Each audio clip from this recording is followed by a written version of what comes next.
Tudo se inicia quando Ezequiel olhou para Augusto com um semblante sério, hesitando antes de perguntar: "O senhor quer que eu vá atrás de Álvaro?" Augusto, sem desviar o olhar, balançou a cabeça negativamente. "Não. Vou esperar que a polícia o encontre. E quando isso acontecer, ele não sairá vivo." Ezequiel arregalou os olhos, surpreso com a frieza do patrão. "O senhor acredita mesmo que eles vão matá-lo?" Augusto assentiu, convencido. Álvaro nunca aceitaria ser preso. Prefere morrer a passar um dia na cadeia. Você sabe muito bem o que significa estar lá dentro. Ezequiel engoliu em seco, desviando o olhar. As palavras de Augusto tocaram em um assunto delicado, algo que ele nunca gostou de lembrar. Com a voz tensa, ele murmurou: "O senhor prometeu que nunca falaria sobre isso em público." Augusto deu um meio sorriso sarcástico. "Mas estamos sozinhos. E não se esqueça, você não é muito diferente de Álvaro. Um delinquente sempre será um delinquente." O sangue de Ezequiel ferveu, mas ele se manteve calado, controlando a raiva. Enquanto isso, na mansão, Antônio fitava Gonçalo com um olhar carregado de arrependimento. "Eu cometi um erro terrível, e me arrependo de tudo." Gonçalo permaneceu em silêncio, esperando que ele continuasse.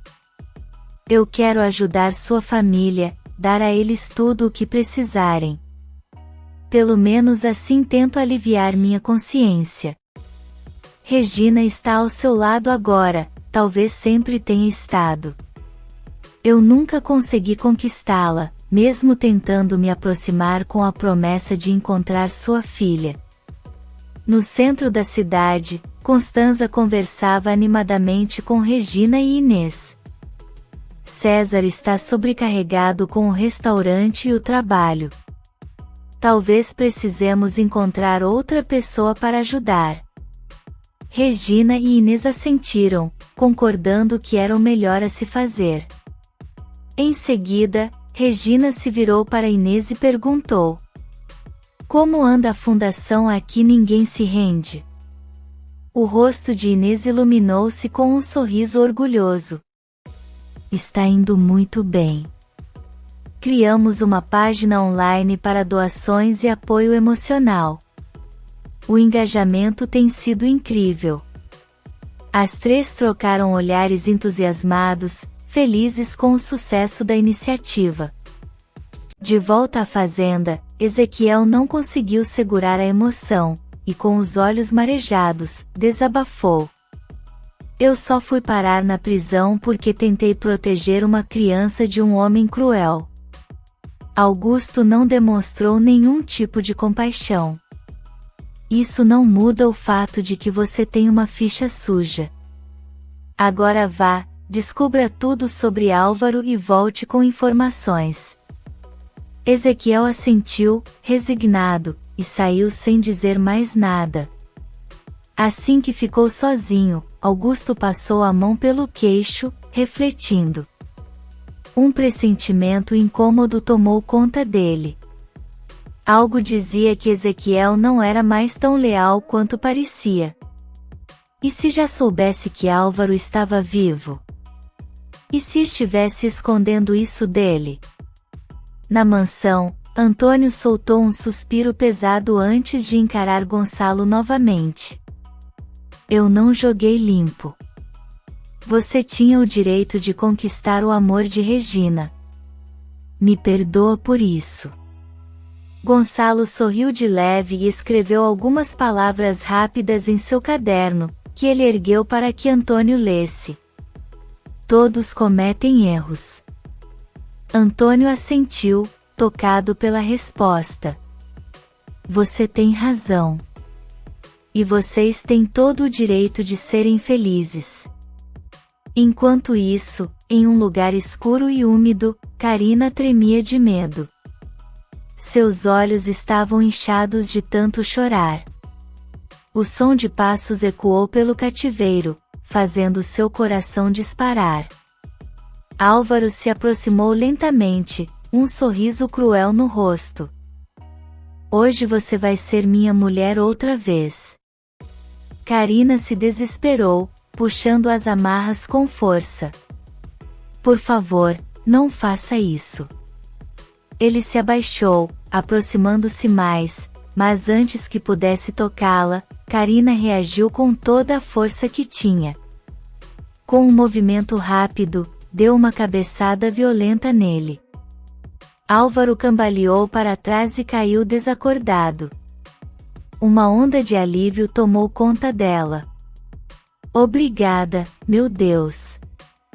Com os dedos trêmulos, ela percebeu que a corda em seus pulsos começava a afrouxar. Na fazenda bonita, Matilde andava de um lado para o outro, incapaz de comer devido à ansiedade. Eu não consigo engolir nada. Tenho medo do que Álvaro pode fazer com Carina. Hermínia, que estava próxima, cruzou os braços. Vira essa boca pra lá. Matilde suspirou. Carlos e Lázaro se recusaram a voltar para casa. Disseram que vão continuar procurando. Manuela, apreensiva, murmurou. Tomara que a polícia chegue antes deles. Nem quero imaginar o que Lázaro seria capaz de fazer. Matilde concordou, inquieta. Meu irmão não pode sujar as mãos por causa desse miserável. No meio da mata, Lázaro e Carlos estavam sentados ao redor de uma fogueira, o olhar perdido nas chamas. Falei com Jerônimo. A polícia não teve nenhuma notícia de Álvaro até agora. Lázaro apertou os punhos. Me sinto impotente. Não sei o que fazer. Carlos colocou uma mão em seu ombro. Você já está fazendo tudo o que pode. A polícia não vai deixar esse canalha escapar de novo.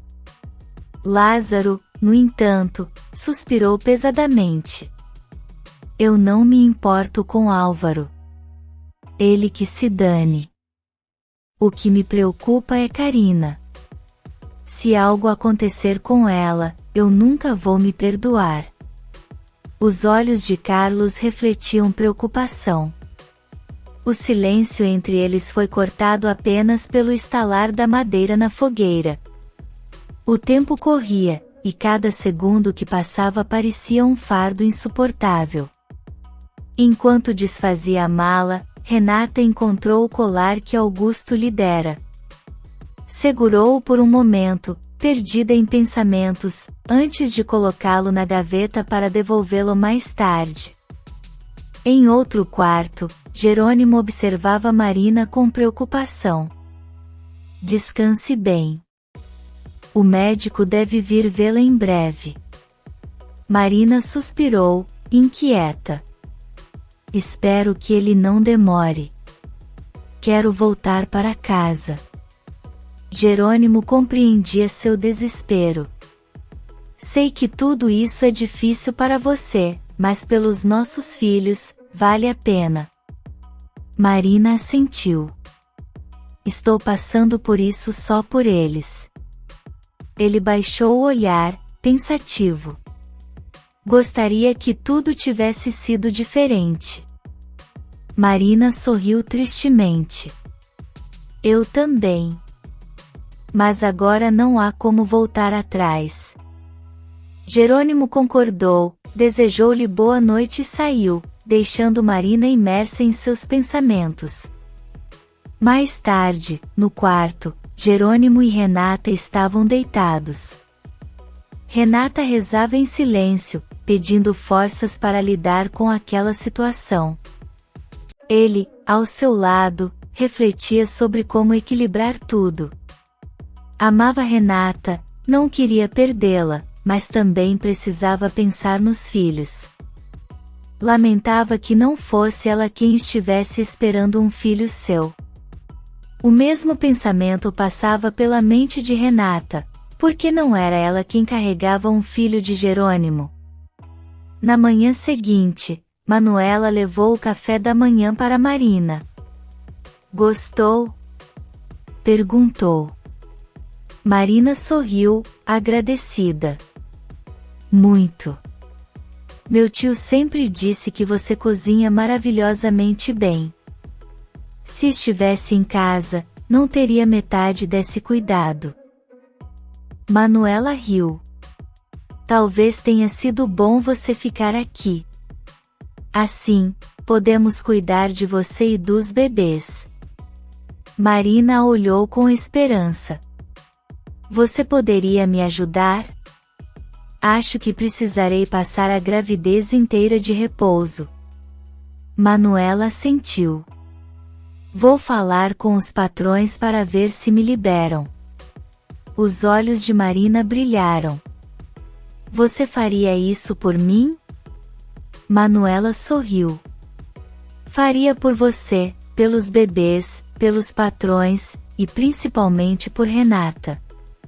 Essa situação está afetando muito ela. Marina suspirou. Imagino. Ela é a esposa. Deve ser muito difícil dividir o mesmo teto com a mãe dos filhos do marido. Em outro quarto, Renata refletia em silêncio. Tomou uma decisão. Pegou um papel, escreveu algumas palavras e deixou o bilhete sobre a cama. Pegou sua bolsa e saiu. No escritório, Jerônimo conversava com o diretor da cadeia. Vou encontrar Carina e Álvaro, garantiu o diretor. Jerônimo, tenso, cruzou os braços. O senhor nem tem pistas. Álvaro está zombando de todos nós. O diretor tentou acalmá-lo. Confie em mim. Vamos encontrá-los. Mas Jerônimo não estava convencido. No cativeiro, Carina lutava contra as amarras. Com lágrimas escorrendo pelo rosto, conseguiu libertar as mãos e depois os pés. Olhou para Álvaro, ainda inconsciente, e começou a amarrá-lo. Quando terminou de prender suas pernas, Álvaro começou a despertar. Rapidamente, ela finalizou as amarras e pegou uma garrafa. Sem hesitar, acertou sua cabeça com força, fazendo-o desmaiar novamente. Não queria fazer isso. Mas prefiro você bem longe de mim. Enquanto isso, Lázaro e Carlos seguiam na busca incansável. Carina! Gritava Lázaro, desesperado. Carlos segurou seu ombro. Não se desgaste. Precisamos continuar procurando. Sem outra opção, seguiram adiante. Na cadeia, Roberta se aproximou de Fina, que a esperava impaciente. Trouxe o dinheiro? Perguntou Fina. Roberta assentiu. Está no carro. Não vão me deixar entrar com isso. Fina sorriu, calculista. Então encontre o diretor da ala psiquiátrica e entregue a ele. Roberta balançou a cabeça, incrédula. Você acabou de chegar e já está comprando gente. Não sei se sinto desprezo ou medo. Fina riu. Ótimo. Roberta cruzou os braços. Não quer saber de Gonçalo? Fina deu de ombros. Imagino que esteja jogado em uma cama, acabado. Roberta sorriu. Pois está errada. Ele está se recuperando. E você nunca vai conseguir acabar com ele e Regina. Isso me deixa muito feliz. Na mansão, o médico examinava Gonçalo. Sua recuperação está excelente, disse. Regina sorriu, esperançosa. Em quanto tempo ele estará completamente bem? O médico refletiu. Se continuar recebendo esse estímulo, muito em breve. Gonçalo pegou um caderno e escreveu, com amor e paciência, tudo vai bem. Regina sorriu, emocionada. Sabia que o amor era a maior força para superar qualquer obstáculo. Na Fazenda Bonita, Jerônimo chamou por Renata em alto e bom som. Hermínia apareceu para informar que a patroa não estava e que havia deixado um recado no quarto. Sem perder tempo, ele agradeceu e seguiu até lá. Ao entrar no cômodo, encontrou o bilhete e o leu atentamente. Renata explicava que precisava sair para resolver um assunto pendente, pedindo a confiança dele. O rosto de Jerônimo se fechou em raiva. Para ele, a única pendência que Renata tinha era com Augusto, e ela parecia não compreender o perigo que aquele homem representava. Enquanto isso, na casa de Augusto, Renata chegou decidida. Sem rodeios, retirou o colar do bolso e o colocou sobre a mesa. Augusto franziu a testa e disse que já havia deixado claro que não queria de volta, pois era dela. Mas Renata insistiu que não podia aceitá-lo. Augusto percebeu sua mudança de atitude e questionou o que havia acontecido.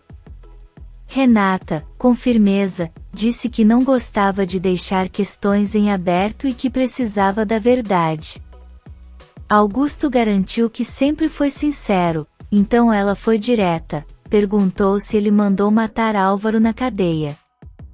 No cativeiro, Álvaro começava a recobrar os sentidos. Sua cabeça latejava de dor, mas, mesmo assim, ele chamou por Carina, esperando que ela ainda estivesse por perto. Augusto encarou Renata com frieza e perguntou se ela realmente o achava um assassino. Renata respondeu que sim, pois Álvaro havia dito que ele tentou matá-lo na prisão. Furioso, Augusto negou com veemência, alegando que Álvaro era um mentiroso perigoso. Explicou que o verdadeiro criminoso havia sequestrado Carina e matado um homem. Como Renata podia acreditar nele? Renata mencionou que Álvaro afirmou a Jerônimo, no hospital, que Augusto roubou um sarmento da Fazenda Bonita. Augusto riu, dizendo que isso era absurdo, pois ele pagava caro pelos seus próprios sarmentos. E prometeu que provaria sua inocência, assim como Renata fez quando Jerônimo a acusou de ser a Bonita. Enquanto isso, Jerônimo tentava ligar para Renata, mas a chamada caía direto na caixa postal. Com o coração acelerado, deixou um recado dizendo que esperava que ela não estivesse com Augusto. Se aquele homem já sabia de Álvaro, podia ser perigoso. Renata manteve o olhar firme em Augusto e disse que, se ele era inocente, precisava provar. Ele garantiu que faria isso e desmascararia as mentiras contadas sobre ele. No cativeiro, Álvaro tentava se levantar, mas a dor o derrubava novamente. Com esforço, conseguiu se arrastar até a mesa, onde seus olhos pousaram sobre uma arma. Sem pensar duas vezes, estendeu a mão para pegá-la. Enquanto isso, Carina já havia corrido para o meio do mato, gritando por ajuda. O desespero tomava conta de sua voz ao chamar por Lázaro. Na cadeia, Roberta caminhava até a sala do diretor. Informou que o chamou apenas para acompanhá-la ao carro e pegar o dinheiro. Sem intenção de prolongar sua permanência ali, se virou para sair. Antes que pudesse dar mais um passo, Josefina surgiu à sua frente, querendo abraçá-la. Roberta recuou com frieza. Já fiz o que você pediu. Não há mais nada entre nós, disse, deixando o local furiosa. O diretor, observando a cena, comentou: parece que essa jovem não quer mais saber de você. Josefina deu de ombros e sorriu. Os jovens são tolos. Não compreendem os motivos dos pais. O diretor arqueou as sobrancelhas. Mas ela não é sua filha. Não importa. Eu a criei. Isso faz dela minha filha, respondeu Josefina, sem demonstrar emoção. Ela apontou para a mesa. O dinheiro está aqui. Cumpri minha parte. O diretor assentiu. Então agora é a minha vez de cumprir com o combinado. Na mansão, Regina acompanhava o médico até a porta, agradecendo pelo atendimento. Assim que ele se foi, Gonçalo se aproximou, segurando a mão dela. Obrigado por tudo, disse, sua voz carregada de emoção. Regina sorriu. Se estou de pé, é porque tenho você ao meu lado. Gonçalo segurou sua mão com mais força. Tenho 2 motivos para continuar lutando, você e o nosso amor. Na empresa, Matias caminhava pelo escritório e parou diante de Honório. Preciso ir ver meu pai. Ontem, quando cheguei, ele já estava dormindo. Honório suspirou. Também precisamos resolver a questão com Roberta e o possível futuro sócio da empresa.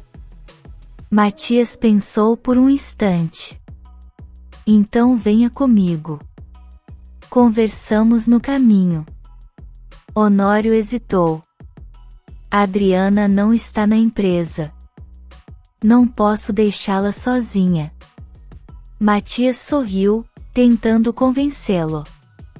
Não vamos demorar. Prometo.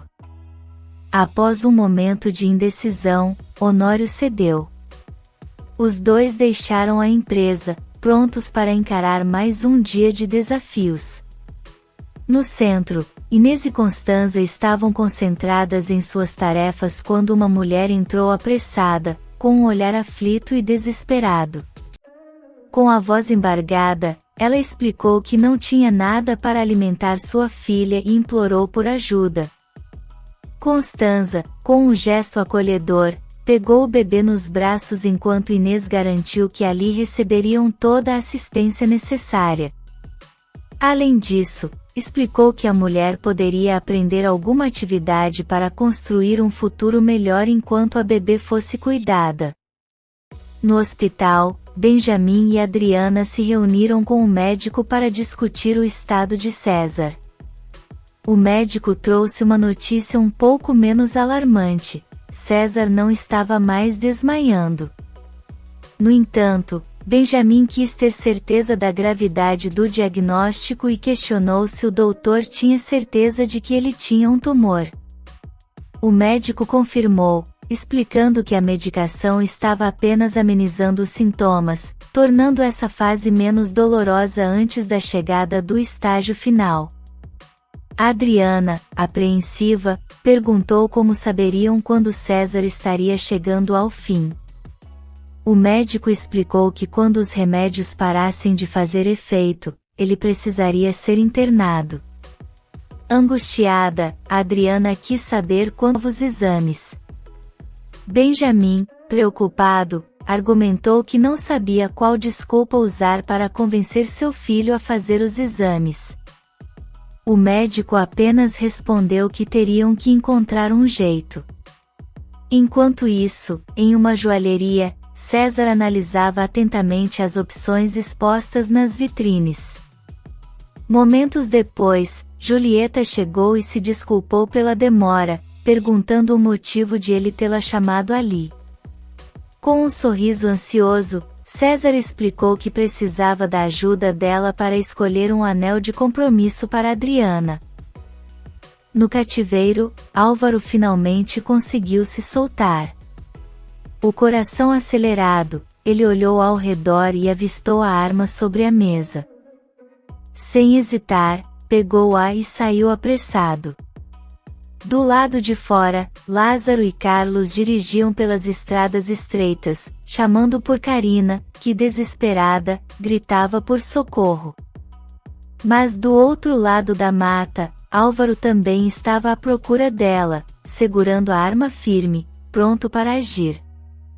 Na Fazenda Bonita, Jerônimo estava no quarto de Marina conversando ao telefone com um médico, que pedia paciência e garantia que chegaria mais tarde. Após desligar, ele passou o recado a Marina, que agradeceu a preocupação dele com ela e seus filhos.